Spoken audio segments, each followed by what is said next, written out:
Y'all, it is no secret that I'm not really a quote-unquote sports guy. I really admire sports and can genuinely enjoy watching all different types of sports, but it's just not my thing. However, I can 100% rally around and appreciate the incredible people in the sports realm that are using their platforms for good. That's like what gets me so excited and energized. So, in honor of all things World Cup this month, I thought we'd bring on a professional athlete to Sounds Good who's passionate about changing our world for the better. And his name is Amobi Okugo. Nigerian-American professional soccer player Amobi Okugo has had an incredible journey in the world of soccer ever since he was young. He was drafted after his freshman year at UCLA into Major League Soccer as a part of the 2010 Generation Adidas class. He's amassed over 150 appearances in all competitions professionally and has been honored to represent the United States national team program at various youth levels, including the 2012 Olympic squad. And here's what I love most. While playing midfielder with the Portland Timbers, he began the process of launching A Frugal Athlete, an organization helping increase financial literacy and encouraging prudent financial practices among professional athletes. After watching so many athletes go broke, waste all their money, Amobi decided that he needed to be a part of the solution of creating ways for athletes to use their resources wisely and plan effectively for the future. I'm Branden Harvey, and this is Sounds Good. This is the weekly podcast where we have conversations with inspiring people who are rejecting cynicism and using their lives to make an impact. I'm so excited about this conversation. It's a different kind of conversation than we normally take on, which makes it that much more special. I'm so excited. Let's just jump straight into this.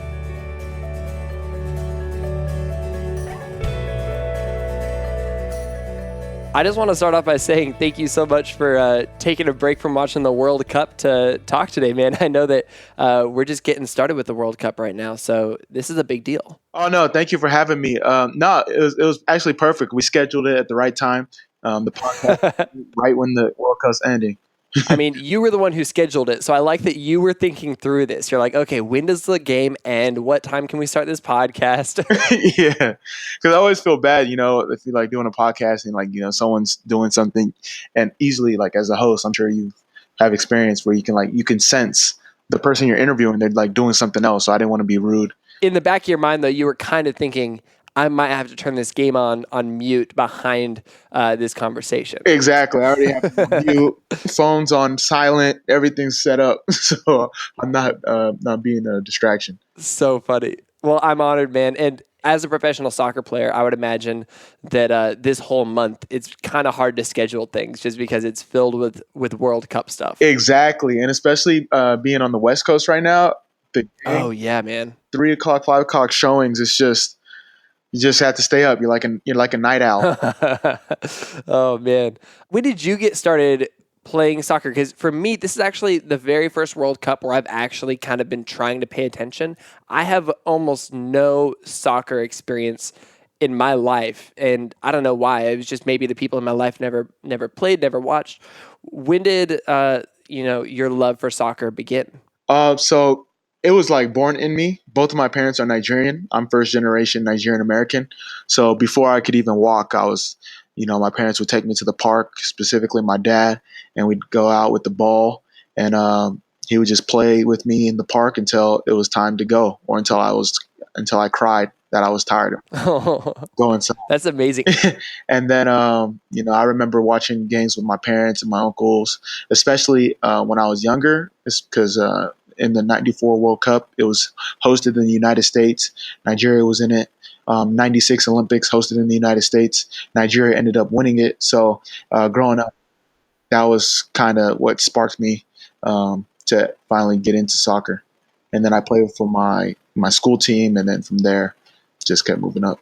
Did you have any inkling, like when you were playing for your school team, that this would lead to you playing in college and then you subsequently going pro in the U.S.? No, it's actually funny because, when my parents originally put me into soccer, it was mostly to, build relationships, stay active, out of school. And then my dad, I don't know if it's just because, dad proud of his son. He always tells a story about, we played like one of the local school teams, and one of the opposing parents was like, "Make sure you keep him in soccer. He's going far." And it just ended up happening. Man, that's awesome. That's so cool. I love that it was encouraged by your parents. Do you think that they had any clue that you were going to like actually have this be your career down the road, or was it a surprise to them too? Yeah, I think very early on they had no inclination, and then like I think around the time I was 12, 13, when other teams were like reaching out, and agents and coaches and stuff were like saying make sure he stays in soccer and stuff like that.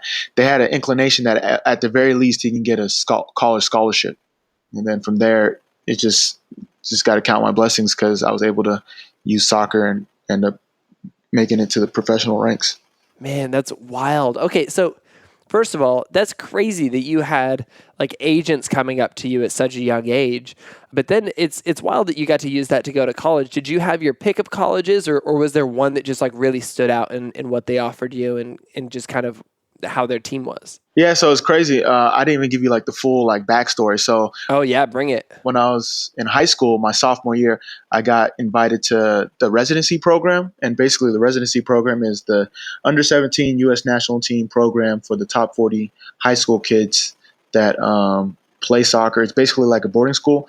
They're located. What? That's incredible. Yeah, so they're located in IMG. You train every day, travel the world, play in hopes to, compete at the U17 World Cup. So when I went to that program, I came back. I was there for my sophomore and junior year, came back for my senior year of high school. And when I was finally looking at colleges, my parents were like, you can only go to California schools because I was away from home for a long time. So they wanted me to be at least. Oh yeah. So when I made my decision, it was down to Stanford, UCLA, Cal Berkeley, and Santa Clara. And I ended up picking UCLA. Nice.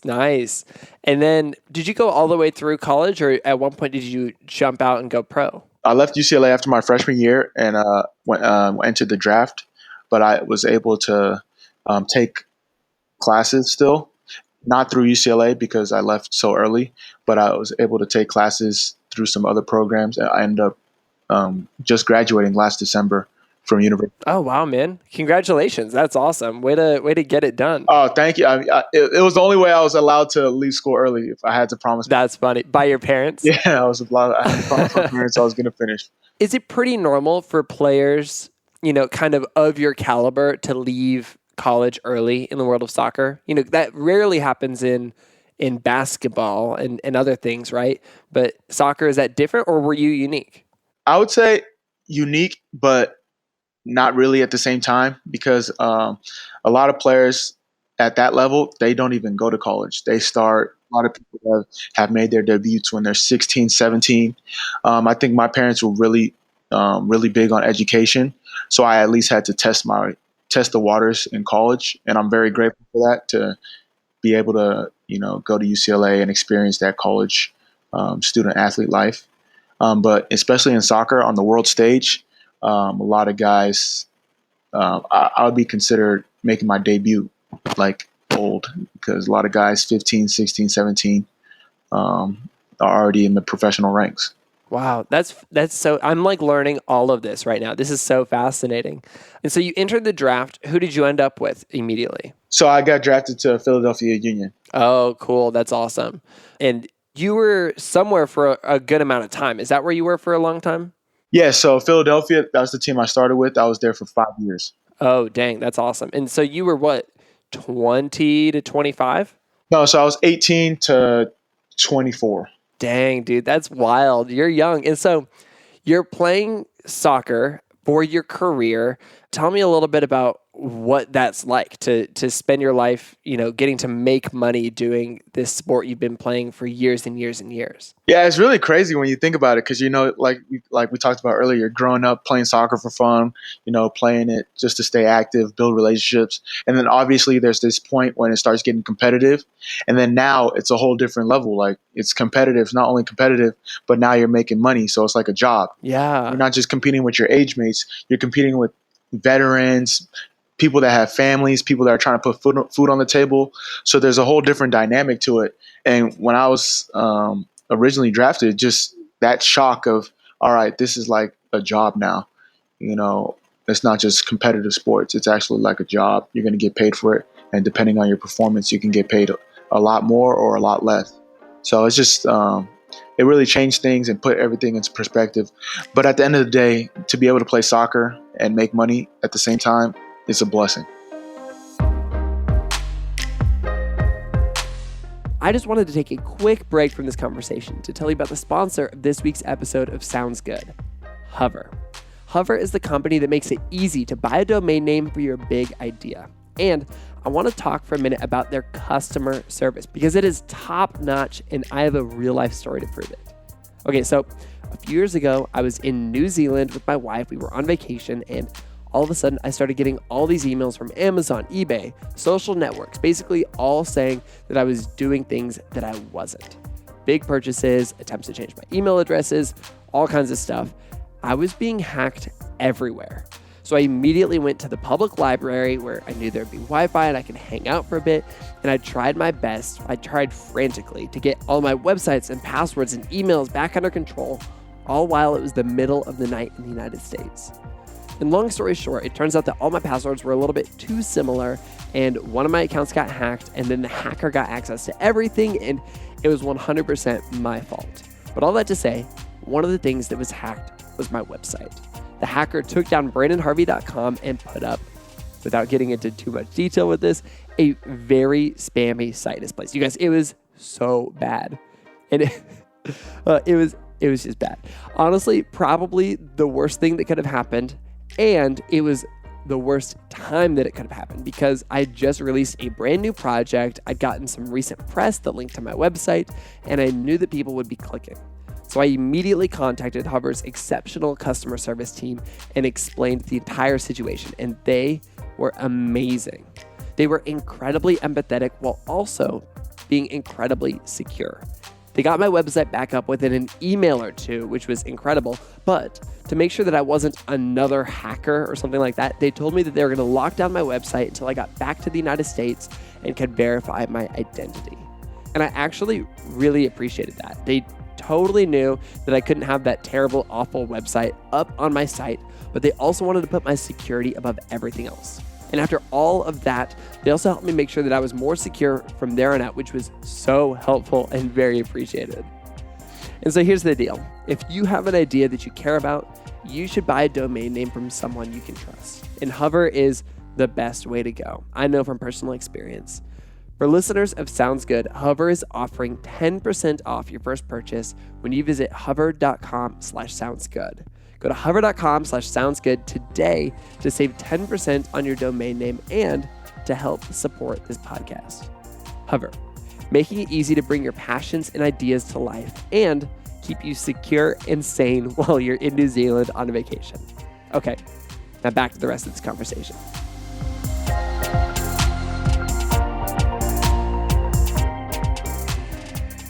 At what point in this process did you start to kind of think more and more about this whole money situation? Because I know that in many ways you've dedicated a lot of your life to this idea of helping athletes understand the relationship between sports and money and ultimately, sustainable living. When did that kind of start popping up in your mind? Yeah, so I'm growing up. I've always been interested in like business and finance, but I feel like it wasn't really until I started seeing it for myself at the professional ranks, especially with soccer in the United States. It's not in terms of monetary compensation for the players. It's not yet at the level across the board for all the athletes. So I've always just been interested, and then being in the situation where you're seeing guys come to unfortunate financial situations, whether it's through, shady financial advisors, the hardships of, trying to provide for extended family or just bad financial decisions. It was really tough to see. So that's kind of how my focus shifted and trying to change the narrative in that sense. And yeah. And it was your peers that you were kind of seeing having a hard time? Yeah, well, it wasn't just my peers in soccer. I've been fortunate enough. I mean, growing up, I didn't even say I used to play basketball, and my younger brother, who's played basketball at a very high level, just seeing different different players in different sports, whether it was the NBA, NFL, and then obviously the sports world was pretty small. So, friends of friends, mutual friends, and just obviously like news articles, just seeing people in my situation succumb to unfortunate money problems. And do you feel like there's, because I read those articles too, and it kind of makes me wonder if there's something in the world of athletics that maybe it's just because you do start out doing it for fun, and so some of the money feels like it's fun, and then you kind of end up squandering it in a way that maybe doesn't happen if you are, just working in maybe a more business context where you're making a good amount of money. Do you think there's anything inherent about the world of athletics that leads to it being more difficult to manage your money? Yeah, I think part of it's the kind of the lifestyle and the foresight for the athletes, because you've been playing a sport all your life, and then when you finally make it to the pro ranks, you think you're going to play all your life. When that's not really the case, your body's going to decline, Oh, yeah. unfortunately, and then there's going to be people younger than you that are going to ultimately take your spot. So that's part of the issue. Part of the issue is also, being so young, you're blessed to be compensated handsomely in terms of monetary value and endorsements and bonuses and contracts. And it's really hard to stay disciplined when you see this money in your bank account and you're able to buy things. It's really hard to stay disciplined, especially as an athlete, when the perspective and perception is everything. Fans, people, they kind of expect you, live a certain lifestyle, have certain things that, not many people have, because you're the athlete, you're the role model, you're the guy or the gal that we're trying to aspire to be. So that kind of plays a role into it, and also lack of financial literacy. I feel like not a lot of athletes understand the basics when it comes to financial literacy and how being financially literate can help them. Yeah, one of my favorite quotes is, "Would you rather live like a king for today or live like a prince forever?" And because athletes aren't as financially literate as they need to be, they don't understand using their career earnings to last a lifetime. That totally makes sense. Yeah. Oh, what an interesting situation.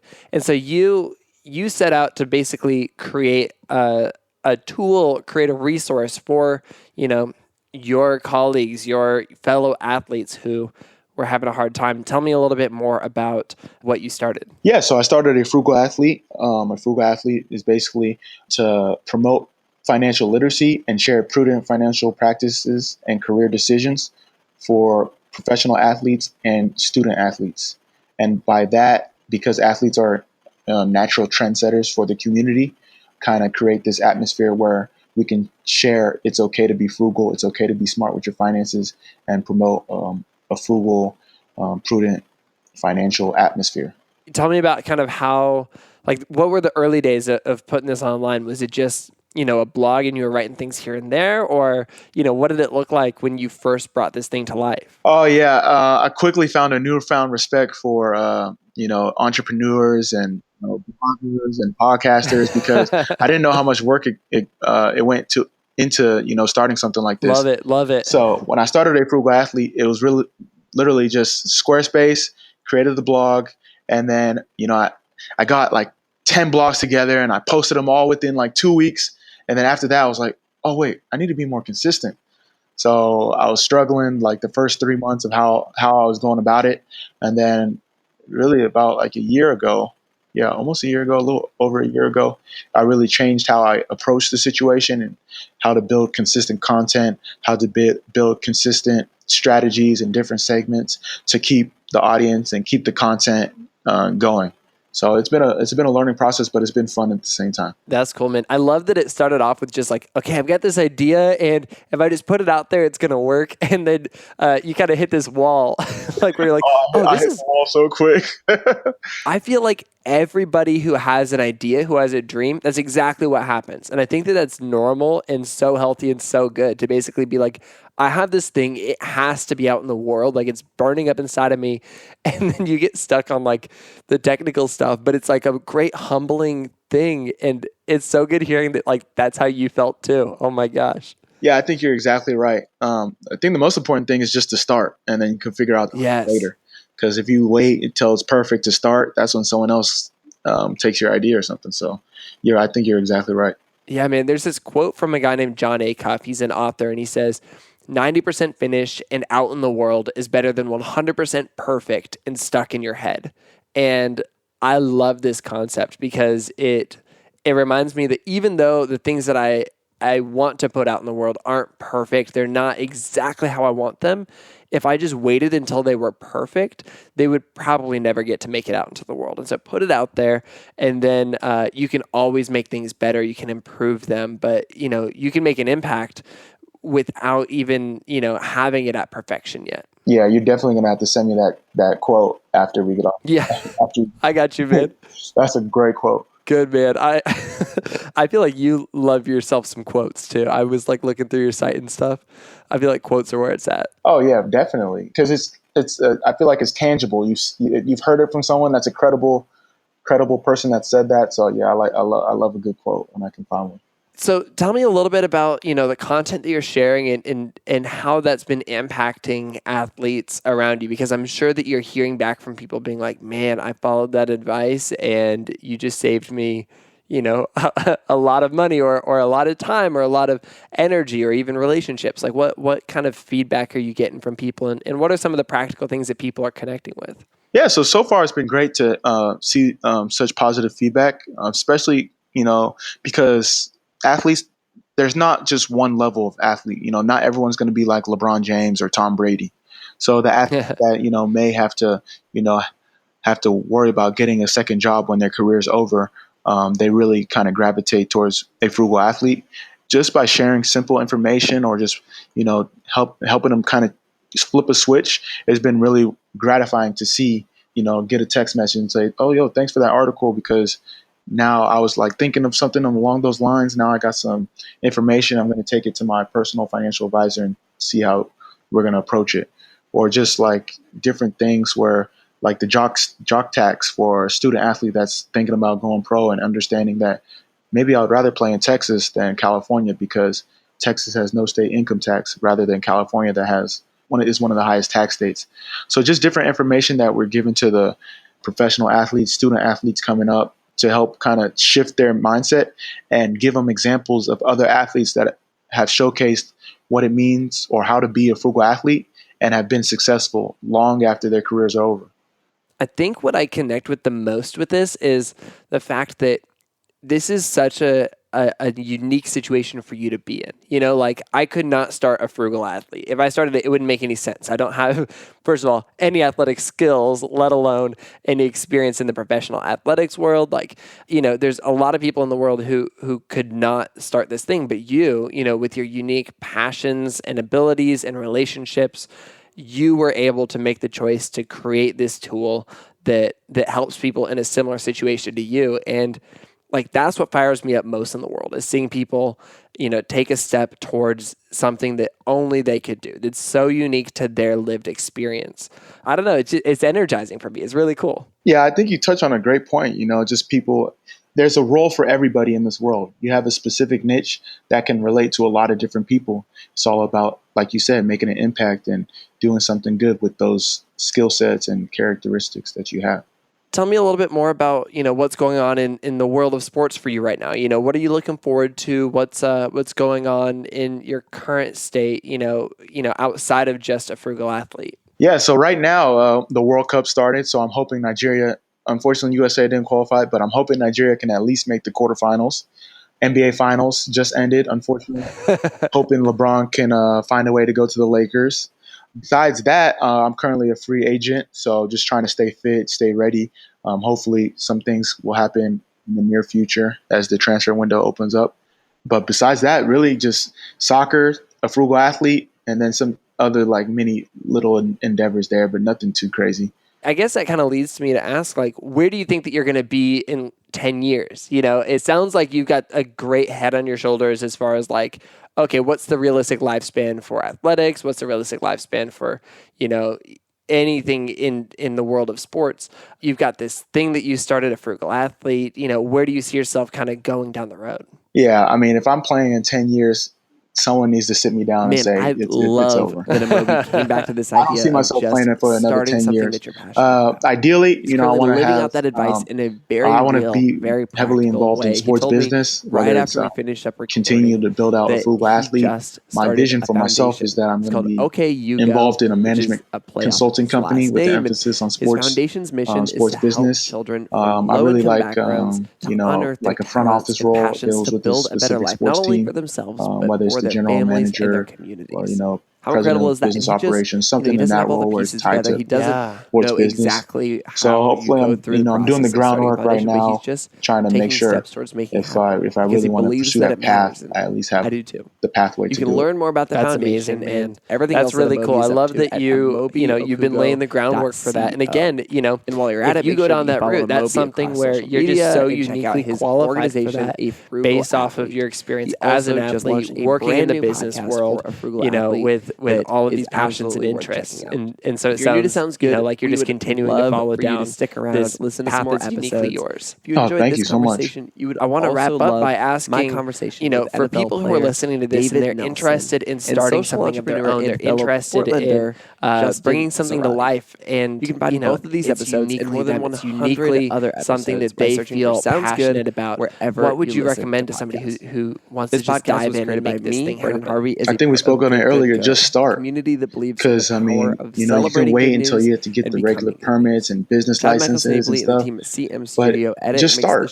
show, To be honest, and that would Christy be my Karenbrock offers one production support. pointer You to can get the people lots of listening. hopeful stories Whether on it's social all media right, by following us you have your everywhere at idea. Good, Good, All right, Good make it into a Twitter page, make it to an Instagram. And we also There's going to be someone beautiful that quarterly can newspaper relate that to what you're celebrates the trying to do people, ideas, and relate to movements that are your changing message the or your world for the impact better. or whatever you're And trying here to is a fun promote. fact. In So issue 3 just of the start. Good newspaper, Then we dedicated once you a figure out whole everything, section then you to start athletes getting using their the platform for regulations, good. get the You website, can check out and then all from of the there, hopeful stories the in that world is section yours. in The issue sky's the limit. 3 of the Good newspaper, which is currently on sale at $5 at shop.goodgoodgood.co. Yeah, that's a deal you're going to want to get. And on that note, that is a wrap for this week's episode. Go out and just start something that you've always been curious about and see where it takes you. Because why not? The world needs your passion and your initiative. Sound good?